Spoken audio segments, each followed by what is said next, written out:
Bienvenue dans notre communauté, chers spectateurs. Si vous nous rejoignez pour la première fois, nous vous souhaitons la bienvenue et n'oubliez pas de vous abonner à notre chaîne, c'est sans frais. N'hésitez pas à partager cette vidéo, car nous tentons de retrouver nos anciens membres qui peinent à accéder à cette adresse après la perte de notre chaîne. Félicitations à ceux qui retrouvent facilement cette adresse. Un salut particulier à Papa Patrick, Bolima à Kisangani et à Monsieur Willy, Claude Mpandamadi à Goma, toujours fidèle au poste. Maroy Pauline à Bukavu. Passons aux choses sérieuses et la vérité éclatera. Réunion du Conseil de sécurité de l'ONU, indignation face aux violences dans l'Est de la RDC. Quand le monde s'indigne, c'est que le silence est devenu insupportable. Lors de la réunion du Conseil de sécurité des Nations, Unis-Tenus, le vendredi 22 août, les grandes puissances mondiales, notamment les États-Unis, la Russie, la France, la Chine, ainsi que plusieurs autres États membres ont unanimement exprimé leur profonde préoccupation et leur indignation face aux violences persistantes dans l'Est de la République démocratique du Congo. Même les diplomates, souvent experts en langue de bois, ont troqué leurs discours feutrés contre des cris d'alarme. Quand les géants se lèvent de leurs fauteuils en cuir, c'est que la situation est plus brûlante qu'un volcan en colère. Qui sème la terreur récolte la condamnation. Les atrocités commises contre les civils par les milices armées telles que Codeco, ADF, AFC M23, ainsi que certains éléments des Wazalendo, soutenus par l'armée congolaise, ont été fermement condamnés. Ces groupes semblent avoir confondu défense et démolition. Et comme dirait grand-mère, on ne protège pas une maison en brûlant le quartier. À cœur vaillant, rien d'impossible. Mais à cœur blessé, tout devient urgent. Les représentants de ces nations ont appelé à une mobilisation urgente de la communauté internationale pour fournir une aide humanitaire massive aux populations déplacées et traumatisées par les combats, tout en insistant sur le respect du droit international, humanitaire par toutes les parties au conflit. L'urgence est telle qu'on dirait que même les bureaucrates ont mis leur tampon en pause pour sortir les cartons de vivres. Miracle diplomatique ou réveil tardif? À voir. La clarification sur les Wazalendo et les forces armées congolaises. Le patriotisme, c'est l'amour de sa patrie. Le fanatisme, c'est l'amour sans mode d'emploi. Il convient de souligner que le terme Wazalendo, qui signifie patriote en swahili, désigne des volontaires congolais engagés dans la défense des populations locales contre les incursions des groupes armés étrangers, notamment les terroristes rwandais opérant sous la bannière du RDF-AFC M23. Ces Wazalendo ont le cœur à la bonne place, mais parfois les bottent dans les mauvaises directions. Une confusion semée par les faux Wazalendo, alliés aux ennemis. Défendre son pays, oui, mais avec un GPS juridique activé, tout en contrôle les faux volontaires. L'intention ne fait pas toujours la légalité. Ces volontaires sont souvent perçus comme des défenseurs de la souveraineté nationale, bien que leur encadrement et leur coordination avec les FARDC soulèvent des questions juridiques et éthiques. C'est un peu comme prêter sa voiture à un ami, sans permis. L'intention est noble, mais le résultat peut finir en carambolage diplomatique, surtout quand le monde semble ignorer les vraies causes profondes de la situation. Tous les groupes armés ne se valent pas, surtout quand certains jouent à cache-cache avec la morale. En revanche, les milices Codeco, responsables de massacres dans la région de l'Ituri, ne peuvent être assimilés aux Wazalendo. Codeco, c'est comme ce voisin qui dit défendre le quartier, mais qui casse toutes les vitres. Défenseur autoproclamé ou pyromane déguisé. Le doute n'est plus permis. Qui agit sans discipline finit par semer le chaos. Leur comportement violent et leur absence de discipline, militaires les classent parmi les forces négatives, selon les critères établis par les autorités congolaises et les observateurs internationaux. Si la guerre était une chorégraphie, Codeco danserait en tongs sur du verre. Et ça, même les juges du Conseil de sécurité ne peuvent l'applaudir. Les volontaires pour la défense de la patrie, entre légalité et confusion. Mieux vaut être dans les règles que dans les rumeurs. Les volontaires pour la défense de la patrie. VDP sont des réservistes officiellement intégrés dans l'armée congolaise. Leur statut est reconnu par la législation nationale, ce qui les distingue des groupes armés non étatiques. Enfin, un groupe qui a ses papiers en règle. On applaudit, mais on garde un œil ouvert, parce que même les uniformes peuvent cacher des improvisations. Quand la ligne est floue, les glissades sont inévitables. Toutefois, leur implication dans certaines opérations, militaires aux côtés des FARDC, dans des zones sensibles, notamment au Nord Kivu, suscite des interrogations sur la ligne de démarcation entre légalité et militarisation. Alors soyez vigilants, chers vrais Wazalendo. C'est comme marcher sur une corde raide, en bottes militaires. Ça demande de l'équilibre, sinon on finit dans le ravin des controverses. les Nations Unies et la ligne rouge. Sécuriser, oui. S'associer à l'illégal, non. Les Nations Unies, tout en reconnaissant les efforts du gouvernement congolais pour sécuriser son territoire, rappellent que toute collaboration avec des groupes armés non officiels est proscrite par les résolutions du Conseil de sécurité. C'est un peu comme dire « bravo pour le ménage », mais évitez de le faire avec des balais volés. La sécurité ne justifie pas toutes les alliances. Le droit humanitaire, c'est comme une boussole. Sans lui, on tourne en rond. Elles exhortent toutes les parties à respecter scrupuleusement le droit humanitaire et à protéger les civils. Parce qu'au final, même en guerre, il y a des règles. Sinon, c'est pas une guerre, c'est une foire au chaos. Accord de paix de Washington. Une mise en œuvre sous tension. Les promesses n'engagent que ceux qui les respectent. Le Conseil de sécurité a également insisté sur la nécessité pour les gouvernements congolais et rwandais de respecter les engagements pris dans le cadre de l'accord de paix signé à Washington. L'accord de paix, c'est comme une recette de gâteau. Si chacun met ce qu'il veut, on finit avec une soupe diplomatique indigeste. Rapatrier les combattants, c'est comme ranger les fantômes dans leur placard. Cet accord prévoit notamment que la RDC doit procéder au rapatriement des combattants des Forces démocratiques de libération du Rwanda, FDLR, vers leur pays d'origine, dans un délai précis, afin de permettre au Rwanda de cesser son soutien présumé aux rebelles du AFC M23. Un deal simple sur le papier, mais dans la vraie vie, c'est comme demander à deux voisins en conflit de se prêter leur chien de garde. Bonne chance. Mise en œuvre problématique de l'accord de paix. Entre le dire et le faire, il y a souvent un mur et parfois une frontière floue. Cependant, la mise en œuvre de cet engagement reste problématique. Le 1er mars 2025, une cérémonie de rapatriement de 14 à 20 membres présumés des FDLR a eu lieu à la frontière de Goma, selon des sources divergentes. Quand même les chiffres hésitent entre 14 et 20. On se demande si les comptables étaient en pause, café ou en pleine partie de cache-cache. Diplomatique. Quand le théâtre remplace la diplomatie, les spectateurs deviennent méfiants. Kinshasa a dénoncé cette opération comme une mise en scène orchestrée par Kigali pour justifier ses incursions militaires dans l'est de la RDC. Des rapports indépendants indiquent que certains de ces éléments auraient été redéployés par le Rwanda aux côtés des rebelles du M23 dans le Kivu. Si c'était une pièce de théâtre, elle aurait été classée dans le genre tragicomédie géopolitique. Et visiblement, le rideau n'est pas près de tomber. Quand la vérité se cache, le doute s'installe. Le nombre exact de FDLR effectivement rapatriés reste flou, tout comme leur sort une fois de retour au Rwanda. On dirait que même les FDLR ont pris des cours de disparition ninja. Entre flou artistique et flou diplomatique, on ne sait plus si on parle de rapatriement ou de tour de magie. Celui qui nie trop fort finit par attirer l'attention. Le gouvernement congolais affirme ne pas collaborer avec des groupes armés non étatiques, mais les rapports des Nations Unies et des ONG locales suggèrent que des alliances tactiques avec les FDLR ont été observées sur le terrain.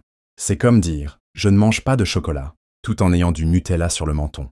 Les faits ont parfois une fâcheuse tendance à contredire. Les discours, l'ambiguïté est le carburant préféré des tensions.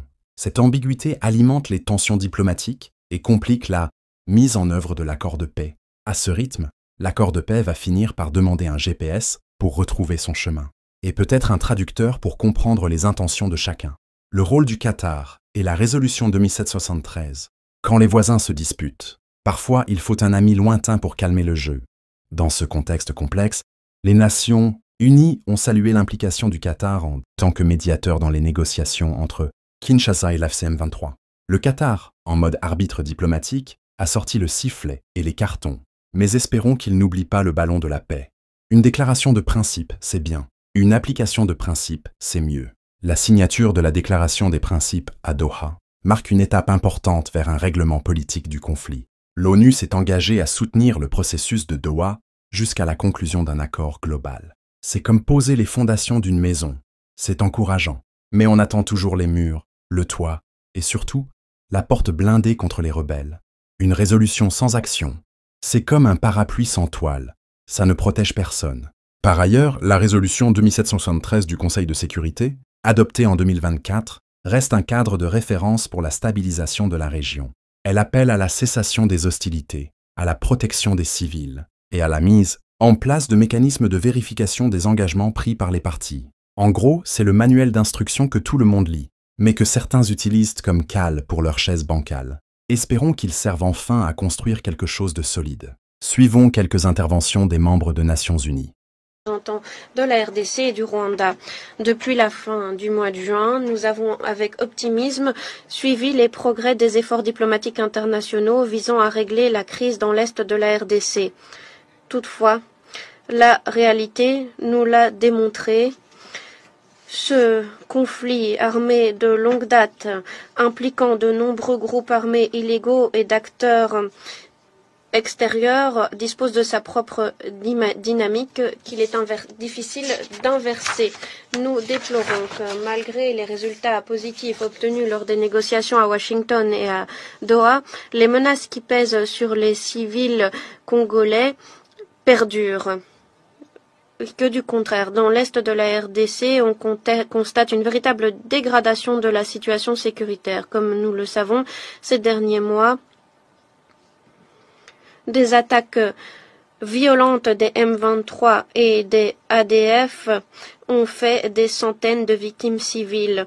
Nous condamnons fermement ces violences inacceptables. Nous faisons part de nos condoléances aux proches et aux familles des victimes ainsi qu'au gouvernement de la RDC. Nous souhaitons un prompt rétablissement à tous les blessés. Nous sommes aussi vivement préoccupés par les conséquences humanitaires de cette nouvelle flambée des violences. Il faut absolument y mettre fin. Des millions de Nouvelle déclaration. Vous avez la parole. Merci, Monsieur le Président. Monsieur le Président,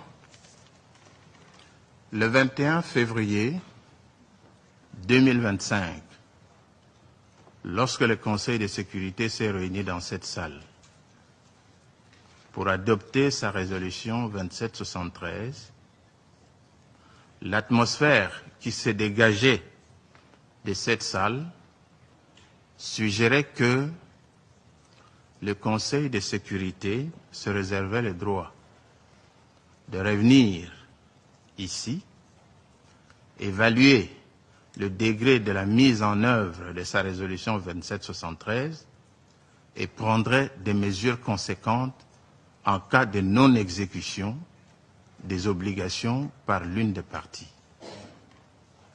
Aujourd'hui, je crois que la tâche qui vous est réservée, c'est justement celle-là. Vous avez constaté, ainsi que tous les organismes du système des Nations Unies, les rapports nous en ont été faits ce matin, que c'est le Rwanda et ses supplétifs du M23 qui mettent en mal l'exécution de la résolution 2773, ainsi que les différents accords qui ont été conclus jusque-là. Le Conseil devra donc prendre ses responsabilités. Je voudrais revenir sur un seul point, Monsieur le Président. Il n'est pas étonnant que le Rwanda remette en cause le rapport sur les massacres commis par le M23. Cela fait partie de l'ADN du Rwanda. Ils agissent par le M23 interposé et le soutiennent. Aujourd'hui, le Rwanda voudrait mettre sur le même pied d'égalité ce qu'ils appellent le soutien de la RDC aux FDLR. Mais ce sont des railleries. Nous avons vu, lors de la chute de Goma et de Bukavu, les images existent, les satellites ont démontré, les colonnes de troupes rwandaises pénétrant la ville de Goma en pleine journée. Et où est-ce qu'on a vu les FDLR soutenus par l'armée congolaise quelque part? Ça n'existe pas, c'est un leurre. Nous savons que le Rwanda est au Congo pour exploiter les minéraux du Congo. Ça, c'est connu de tout le monde. Les différents rapports l'ont toujours démontré. Nous n'allons pas vous retenir longtemps. Vous êtes suffisamment édifiés sur cette question. Nous pensons que les mensonges n'ont plus droit de citer devant cet auguste Conseil de sécurité. Monsieur le Président, j'ai dit, je vous remercie. Je ne reprendrai plus la parole. Agradezco a la delegación.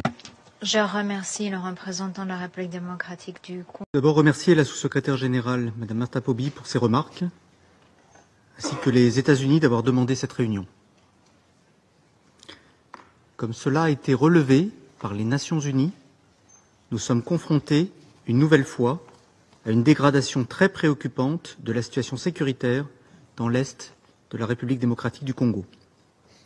Je soulignerai 3 points. Tout d'abord, l'escalade des attaques contre les civils par les groupes armés et les groupes terroristes dans l'Est de la RDC est inacceptable. Elle s'ajoute à une situation humanitaire déjà catastrophique et qui ne cesse de se dégrader. Le haut-commissaire aux droits de l'homme, M. Volker Turk, a récemment fait état d'attaques menées en juillet par le M23 contre un grand nombre de civils au Nord Kivu. D'autres groupes armés, comme la Codeco, continuent de multiplier les violences contre les civils. Dans le même temps, le groupe terroriste des forces démocratiques alliées, affilié à Daesh, a perpétré une attaque contre une église à Komanda, en Ituri, attaque que le Conseil de sécurité a condamnée, et de nouveau la semaine dernière dans les territoires de Beni et de Lubero. Ces violences doivent cesser. Les responsables de ces atrocités doivent être poursuivis. La France réaffirme son plein soutien à la MONUSCO et à la mise en œuvre de son mandat pour protéger les civils. Elle appelle à la levée immédiate de toutes les entraves à la liberté d'action de la MONUSCO. Deuxième point, cette situation souligne la nécessité renouvelée de soutenir sans relâche la dynamique engagée par le processus de paix. La République démocratique du Congo et le Rwanda ont conclu un accord de paix le 27 juin dernier avec la facilitation des États-Unis. Cet accord doit permettre des progrès en vue d'une paix durable dans l'Est de la RDC et dans l'ensemble de la région des Grands Lacs. La France a salué cette avancée et elle encourage vivement les parties à honorer de bonne foi leurs engagements. Cela inclut le retrait des forces rwandaises de défense hors du territoire congolais, l'arrêt de tout soutien étranger à l'ensemble des groupes armés, y compris celui des forces rwandaises de défense au M23, tout autant que cela inclut la neutralisation des FDLR. La France appelle au respect des engagements pris par la RDC et la FCM 23 dans la déclaration de principe signée le 19 juillet à Doha, mettant notamment en place un cessez-le-feu. Nous saluons l'engagement du Qatar et soutenons la reprise et la conclusion de pourparlers à Doha en vue d'un accord global de paix qui soit conforme à l'objectif de restauration de l'autorité étatique de la RDC dans le respect de l'intégrité territoriale et de la souveraineté congolaise. Monsieur le Président, le Conseil doit rester mobilisé pour veiller au suivi et au respect de la mise en œuvre de la résolution 2773 du Conseil de sécurité, adoptée à l'unanimité, et des accords qui y concourent. Dans cette résolution, le Conseil de sécurité a exprimé sans ambiguïté les obligations qui incombent aux parties, autour d'une conviction centrale. Il n'y a pas de solution militaire au conflit dans les Grands Lacs. Seul le dialogue doit permettre de traiter les causes profondes des conflits en vue d'une paix durable. Nous sommes déterminés à travailler à cette fin avec le médiateur de l'Union africaine, ainsi qu'avec les États-Unis, le Qatar et l'ensemble des acteurs engagés dans la réussite des différents processus de médiation. Nous rappelons la nécessité de la convergence et de la coordination entre ces initiatives, ainsi que du rôle central pour les Nations Unies. La France poursuivra son engagement en faveur de la souveraineté et de l'intégrité territoriale de la RDC, de la paix, de la stabilité et de la sécurité dans l'ensemble de la région. Je vous remercie. Bobby, de cet exposé, les États-Unis ont demandé la convocation de cette réunion en raison d'une recrudescence effarante de la violence à l'est de la RDC qui a provoqué de nombreux morts parmi les civils. Ces attaques vont à l'encontre de la lettre et de l'esprit de l'accord de paix bilatéral RDC-Rwanda et de la déclaration de principe RDC-M23. Que les choses soient très claires. Les massacres commis par le M23 appuyé par le Rwanda contre les civils dans le territoire de Rutshuru et ailleurs sont atroces et les États-Unis les condamnent fermement. En outre, selon les informations du gouvernement américain, le M23, avec l'appui des Rwandais, ont affronté près de Mulamba les forces de la RDC dans la province du Sud Kivu depuis le 8 août. Nous sommes également vivement préoccupés par les attaques contre les civils perpétrées par des groupes armés avec le soutien de certains membres de l'armée congolaise au nord et au sud de Kivu. Les attaques de l'IEL contre les chrétiens en RDC montrent l'instabilité généralisée à l'est de la RDC. Nous saluons les efforts de l'ONU et des ONG qui cherchent à faire toute la lumière sur ces agissements inacceptables et nous condamnons tous les efforts visant à discréditer les rapports de la MONUSCO et du HCDH concernant ce conflit. Monsieur le Président, les États-Unis comptent que la RDC et le Rwanda honorent leurs engagements à cesser les hostilités et à régler les différends de façon pacifique grâce au comité de contrôle mixte créé en vertu de l'accord de paix du 27 juin. Nous comptons également que la RDC et le M23 agissent en toute bonne foi en vertu de la déclaration de principe signée à Doha, où les deux parties se sont engagées en faveur d'un cessez-le-feu permanent. La poursuite des hostilités va à l'encontre des accords signés par les parties. Les États-Unis exigeront que les saboteurs de la paix rendent des comptes et nous exhortons les membres du Conseil de sécurité à émuler cet exemple. L'accord de paix et la déclaration de principe sont publics afin de faire en sorte que la population de la région puisse voir la voie de la paix et de la prospérité pour faire en sorte que toutes les parties honorent leurs engagements et leurs obligations. D'ores et déjà, nous avons pris des mesures dans ce sens le 12 août lorsque les États-Unis ont sanctionné 4 entités produisant des minerais de conflit à l'est de la RDC. Monsieur le Président, nous saluons l'Union africaine qui a accueilli la première réunion du mécanisme conjoint de sécurité le 7 août, ce qui a conduit au concept d'opération du plan harmonisé pour neutraliser les FDLR et lever les mesures de défense du Rwanda. Nous exhortons la RDC à mettre en œuvre la première phase de préparation immédiatement et à respecter le calendrier conformément à l'accord de paix du 27 juin, y compris le retrait par le Rwanda de ses forces du territoire de la RDC. Nous félicitons le Qatar de ses efforts pour organiser les médiations à Doha entre le gouvernement de la RDC et le M23. Nous saluons également les efforts du CICR pour parvenir à des mesures de confiance entre les deux parties. Nous saluons les efforts du président togolais, médiateur désigné par l'Union africaine dans cette crise, ainsi que les 5 facilitateurs désignés par la CE et SADC. Nous saluons également la Commission de l'Union africaine qui joue le rôle de secrétariat des facilitateurs et nous les exhortons à mettre en œuvre le plus rapidement possible leur mandat. La mise en œuvre du cadre régional d'intégration économique est tributaire du respect par toutes les parties de leurs obligations en vertu du processus de paix. Les États-Unis sont prêts à appuyer ces efforts grâce à des investissements qui profitent aux États-Unis et la population de la région. Cependant, pour concrétiser ces possibilités, le contrôle de la région doit revenir au gouvernement de la RDC avec une structure gouvernementale qui soit représentative des communautés locales. Chers collègues, pour faire face à la crise au nord et sud Kivu, il faut prendre des mesures qui permettront de promouvoir la paix à l'est de la RDC. Il nous faut exiger que les groupes armés et tous les saboteurs rendent des comptes de leurs agissements atroces et que toutes les parties honorent leurs engagements et leurs obligations. Je vous remercie. Je remercie la délégation des États-Unis.